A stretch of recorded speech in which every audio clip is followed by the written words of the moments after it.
श्रीमद्भागवत तृतीय स्कंद 17वां अध्याय। टॉपिक है हिरण्यकशिपु और हिरण्याक्ष का जन्म तथा हिरण्याक्ष की दिग्विजय।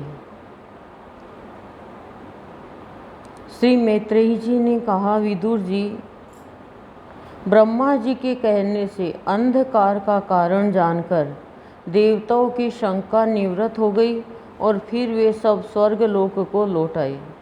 इधर दिति को अपने पति देव के कथनानुसार पुत्रों की ओर से उपद्रवादि की आशंका बनी रहती थी। इसलिए जब पूरे 100 वर्ष बीत गए तब उस साध्वी ने 2 यमज का मतलब होता है जुड़वे पुत्र उत्पन्न किए। उनके जन्म लेते समय स्वर्ग, पृथ्वी और अंतरिक्ष में अनेकों उत्पात होने लगे, जिनसे लोग अत्यंत भयभीत हो गए। जहाँ तहाँ पृथ्वी और पर्वत कांपने लगे, सब दिशाओं में दाह होने लगा, जगह जगह उल्कापात होने लगा, बिजलियाँ गिरने लगी और आकाश में अनिष्ट सूचक धूमकेतु यानी पुच्छल तारे दिखाई देने लगे। बार बार शाएं शाएं करती और बड़े वृक्षों को उखाड़ती हुई बड़ी विकट और असहाय वायु चलने लगी।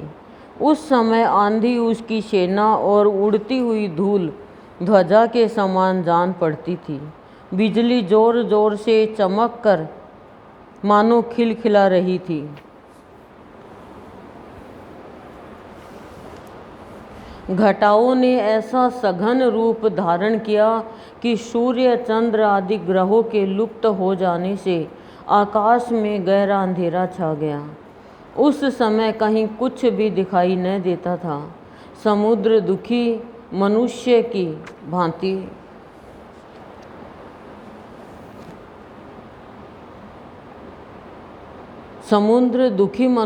भांति कोलाहल करने लगा। उसमें ऊंची ऊंची तरंगे उठने लगी और उसके भीतर रहने वाले जीवों में बड़ी हलचल मच गई। नदियों तथा अन्य जलाशयों में भी बड़ी खलबली मच गई और उनके कमल सूख गए। देखो, आसुरी वृत्ति वाला जब कोई धरती पर आता तो अपशकुन ही अपशकुन होने लगते हैं, और जब देवीय शक्ति वाला आता है तो पूरी प्रकृति खिल उठती है। मतलब पतझड़ में भी बसंत आ जाता है। भगवान, आपने टीवी में तो देखा ही होगा, एक तरफ तो हनुमान जी ने जन्म लिया और एक तरफ मेघनाथ ने लिया, दोनों का अपोजिट। और एक तरफ रावण ने लिया तब, और फिर राम ने लिया तब। देखो देखो क्या क्या होने लगा है। सूर्य और चंद्रमा बार बार ग्रसे जाने लगे तथा उनके चारों ओर अमंगल सूचक मंडल बैठने लगे। बिना बादलों के गरजने का शब्द होने लगा तथा गुफाओं में से रथ की घरघराहट का सा शब्द निकलने लगा। गांवों में गिद्दड़ और उल्लुओं के भयानक शब्द के साथ ही शियारियाँ मुख से दहकती हुई आग उगलकर बड़ा अमंगल शब्द करने लगी। जहाँ तहाँ कुत्ते अपनी गर्दन ऊपर उठाकर कभी गाने और कभी रोने के समान भांति भांति के शब्द करने लगे। विदुर जी, झुंड के झुंड गधे अपने कठोर खुरों से पृथ्वी खोदते और रेंकने का शब्द करते मतवाले होकर इधर उधर दौड़ने लगे। पक्षी गधों के शब्द से डरकर रोते चिल्लाते अपने घोंसलों से उड़ने लगे। अपनी खिरकों में बंधे हुए और वन में चरते हुए गाय, बैल आदि पशु डर के मारे मल मूत्र त्यागने लगे। गौएं ऐसी डर गई कि दूहने पर उनके थनों से खून निकलने लगा। बादल पीप की वर्षा करने लगे। देवी मूर्तियों की आंखों से आंसू बहने लगे और आंधी के बिना ही वृक्ष उखड़ उखड़ कर गिरने लगे।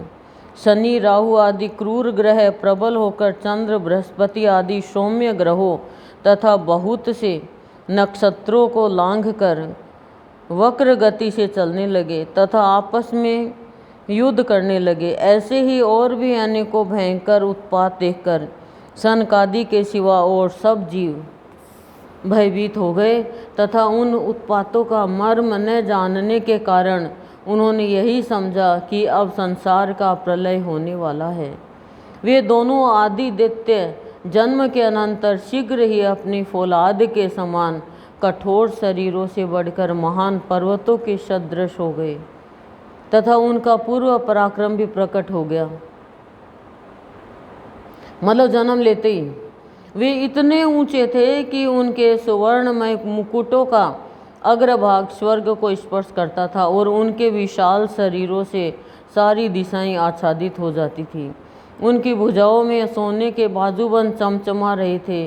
पृथ्वी पर जो वे एक एक कदम रखते थे उससे भूकंप होने लगता था और जब वे खड़े होते थे तब उनकी जगमगाती हुई चमकीली करधनी से सुशोभित कमर अपने प्रकाश से सूर्य को भी मात करती थी। वे दोनों यमज थे। प्रजापति कश्यप जी ने उनका नामकरण किया। उनमें से जो उनके वीर्य से दिति के गर्भ में पहले स्थापित हुआ था उसका नाम हिरण्यकशिपु रखा और जो दिति के उदर से पहले निकला वह हिरण्याक्ष के नाम से विख्यात हुआ। हिरण्यकशिपु ब्रह्मा जी के वर से मृत्यु भय से मुक्त हो जाने के कारण बड़ा उद्धत हो गया था। उसने अपनी भुजाओं के बल से लोकपालों के सहित तीनों लोकों को अपने वश में कर लिया। वह अपने छोटे भाई हिरण्याक्ष को बहुत चाहता था और वह भी सदा अपने बड़े भाई का प्रिय कार्य करता रहता था। एक दिन वह हिरण्याक्ष हाथ में गदा लिए युद्ध का अवसर ढूंढता हुआ स्वर्ग लोक में जा पहुंचा। उसका वेग बड़ा असहाय था। उसके पैरों में सोने के नुपुरों की झनकार हो रही थी। गले में विजय सूचक माला धारण की हुई थी और कंधे पर विशाल गदा रखी हुई थी। उसके मनोबल, शारीरिक बल तथा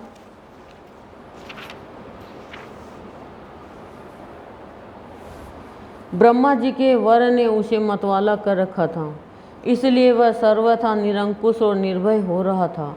उसे देखकर देवता लोग डर के मारे वैसे ही जहाँ तहाँ छिप गए, जैसे गरुड़ के डर से सांप छिप जाते हैं।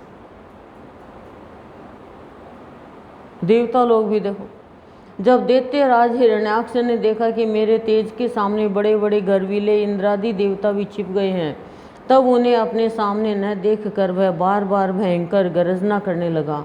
फिर वह महाबली दैत्य वहाँ से लौटकर जल क्रीड़ा करने के लिए मतवाले हाथी के समान गहरे समुद्र में घुस गया, जिसमें लहरों की बड़ी भयंकर गर्जना हो रही थी। ज्यों ही उसने समुद्र में पैर रखा कि डर के मारे वरुण के सैनिक जलचर जीव हकबका गए और किसी प्रकार की छेड़छाड़ न करने पर भी वे उसकी धाक से ही घबराकर बहुत दूर भाग गए।